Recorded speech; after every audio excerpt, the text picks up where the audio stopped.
প্রিয় দর্শক, আসসালামু আলাইকুম। আমি এই মুহূর্তে আছি রাজধানী ঢাকার উত্তরায় 14 নম্বর সেক্টর এলাকায়। এখানে সাবেক এমপি হাবিব হাসানের ভাইয়ের একটি বাসা। সেই বাসায় কিছুক্ষণ আগেই ছাত্র জনতারা এসে কিন্তু আগুন দিয়েছে। সে আগুনের লেলিহা ভয়াবহ রূপ ধারণ করেছে। এই মুহূর্তে ছাত্র জনতাকে আমরা না দেখতেও পেলেও আমরা এখানে এই মুহূর্তে দেখতে পাচ্ছি সাধারণ মানুষ কিন্তু ভিড় করেছে।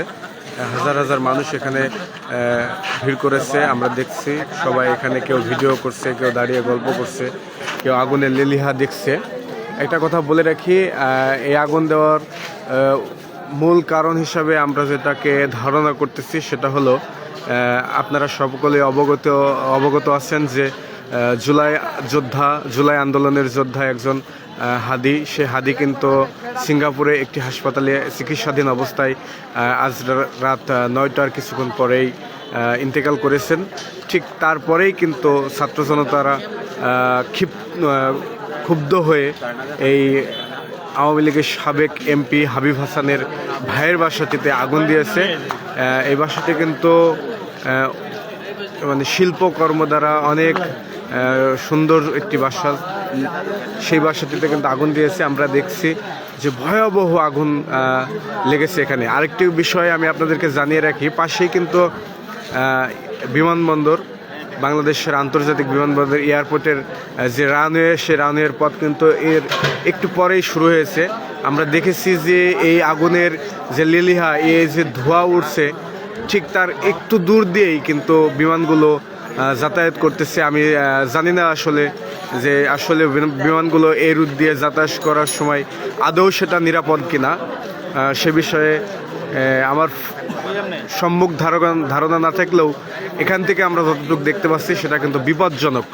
আমি আবারও বলে রাখি, এটা আওয়ামী লীগের সাবেক এমপি হাবিব হাসানের ভাইয়ের বাসা, যেটা কিছুক্ষণ আগেই ছাত্র জনতার ব্যানারে এসে এই বাসাটিতে আগুন দেওয়া হয়। ছাত্র জনতা এখন এই মুহূর্তে এখানে না থাকলেও এখানে কিন্তু সাধারণ মানুষের ভিড় জমেছে। হাজার হাজার মানুষ, আমি যদি আপনাদেরকে একটু দেখাই, হাজার হাজার মানুষ কিন্তু এখানে ভিড় করছে। দেখুন একবার, দেখুন।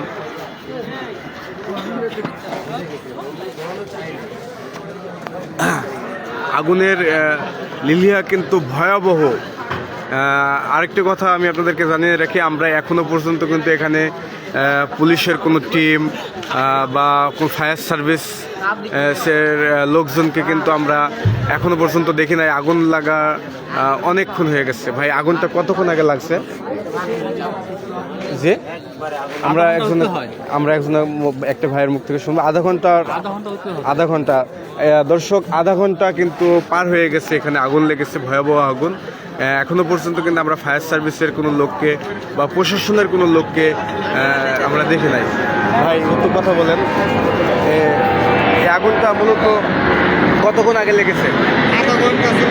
আধা ঘন্টা। আগুনটা মূলত কারা দিয়েছে আমরা বলতে পারবো না, আমরা আইসা দেখছি। যারা আগুন দিয়েছে তারা কি এখন এই মুহূর্তে আসছে এখানে? বলতে পারছেন না। আসলে সত্য কথা বলতে কি, কেউ আসলে ক্যামেরার সামনে কথা বলতে চায় না। কেন কথা বলতে চায় না সেটা দর্শক সবাই বুঝে, আমরাও বুঝি। তো আমি আবারও বলে রাখি, এটা উত্তরা 14 নম্বর সেক্টর। এটা আওয়ামী লীগের সাবেক এমপি হাবিব হাসানের ভাইয়ের বাসা, যেটাতে কিছুক্ষণ আগে ছাত্র জনতার নামে ব্যানারে এই বাসাটিতে আগুন দেওয়া হয়। মূলত যে জুলাই যোদ্ধা হাদি, তিনি সিঙ্গাপুরের একটি হাসপাতালে মারা যাওয়ার পরেই বিক্ষুব্ধ জনতা বলা চলে, তারা এখানে এসে আগুনটা দিয়েছে।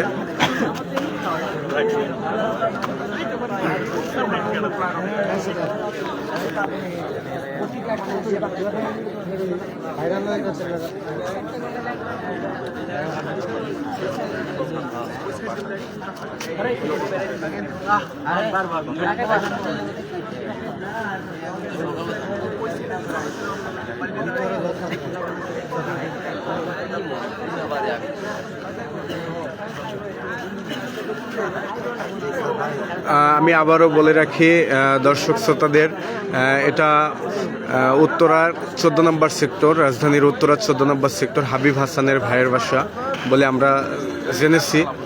সেই বাসাটিতে জুলাই যোদ্ধা হাদি মারা যাওয়ার পরে বিক্ষুব্ধ জনতা সেই বাসাটিতে আগুন লাগিয়ে দেয় এবং সেই আগুনের তীব্রতায় খুবই ভয়াবহ, অনেক ভয়াবহ। তো এই আগুনটা মূলত আমরা এখানে সাধারণ মানুষের কাছ থেকে শুনেছি যে আগুন লাগা প্রায় আধা ঘন্টা পার হয়ে গেছে, এখনও কিন্তু ফায়ার সার্ভিসের কোনো কর্মী বা ফায়ার সার্ভিসের তরফ থেকে আগুন নেভানোর জন্য কেউ এখন পর্যন্ত আমরা দেখি নাই কেউ আসছে। এমনকি এখানে আমরা একজন পুলিশ সদস্যকেও এখন পর্যন্ত দেখি নাই। এখানে সাধারণ জনগণ ভিড় করেছে মূলত দেখার জন্য। মূলত আমরা যতদূর দেখেছি ইনারা কিন্তু আগুন দেয় না, এনারা আসলে আশেপাশের সাধারণ জনগণ, তারা এসেছে এখানে দেখতেছে যে আগুনের লীলিহা সেটা দেখতেছে। আপনারা দেখতে পাচ্ছেন এখানে হাজার হাজার মানুষ কিন্তু ভিড় করেছে। এই মধ্যরাত, এখন কিন্তু রাত প্রায় 12:51 বাজে। শীতের সময় 12:51 মানে অনেক রাত, অনেকে এই সময় ঘুমিয়ে পড়ে। ঠিক এই মধ্যরাতে এখানে আগুন লেগেছে। আর একটা কথা বলে রাখি, এই বাড়ির আশেপাশে কিন্তু আরও অনেক বাড়ি আছে, সেই বাড়িগুলোতে এই আগুন ছড়িয়ে পড়ে কিনা সেটাও আশঙ্কার ব্যাপার। সেই ক্ষেত্রে আগুন দ্রুত নেভানো উচিত বলে আমি মনে করি। কিন্তু আমরা এখন পর্যন্ত কোনো ফায়ার সার্ভিসের কর্মীকে আমরা এখন পর্যন্ত এখানে দেখি নাই।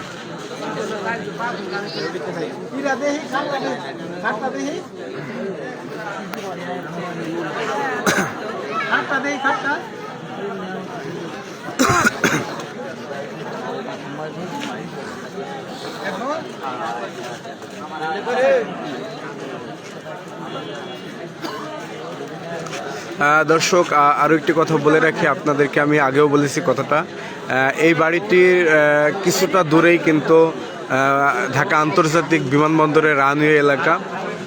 তো সেই রানওয়ে এলাকার পাশেই কিন্তু এই বিল্ডিংটিতে ভয়াবহ আগুন দেওয়া হয়েছে এবং আগুন দাউ দাউ করে জ্বলতেছে এবং অনেক ধোঁয়া মেঘের ন্যায় কিন্তু রূপ ধারণ করেছে।